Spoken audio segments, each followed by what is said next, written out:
हम लोग पाठ 12 आपदा और उनसे बचाव पाठ को पढ़ेंगे। तो सबसे पहले हम जान लेते हैं ये आपदा क्या होती है। हाँ, अचानक आने वाले संकट को आपदा कहते हैं। अचानक आने वाले संकट को क्या बोलते हैं? आपदा अचानक होने वाली घटना होती है। आपदा अचानक होने वाली घटना होती है जिससे जनजीवन अस्त व्यस्त हो जाता है। हमने बहुत सारी आपदाओं को देखा भी है। आप लोग देखे होंगे, कभी कभी बाढ़ आ जाती है, सूखा हो जाता है, भूस्खलन हो जाता है। देखे नहीं देखे? अच्छा, बाढ़ देखे हैं? बाढ़ देखे हैं।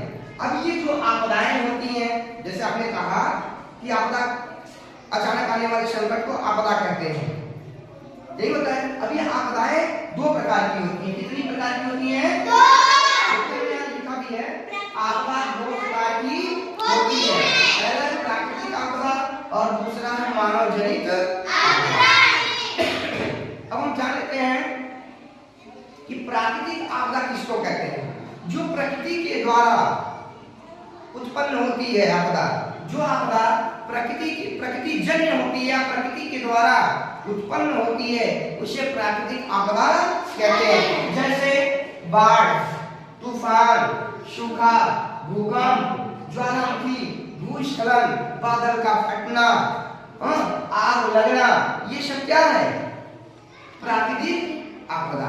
और दूसरा हमारा है मानव जनित आपदा। जो आपदा मानव जन्य होती है, जो आपदा मानव जन्य होती है, मानव जन्य मतलब जो मनुष्य के द्वारा उत्पन्न होती है, उसे मानव जनित आपदा कहते हैं। जैसे आग, प्रदूषण का नाम आप लोग सुने होंगे।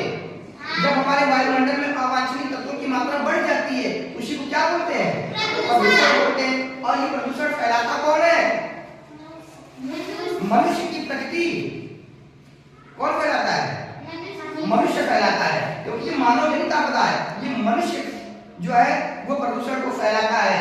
दंगा, लड़ाई झगड़ा, जैसे कभी कभी होता क्या है, हिंदू मुसलमानों में दंगे हो जाते हैं, लड़ाई झगड़े हो जाते हैं, वो भी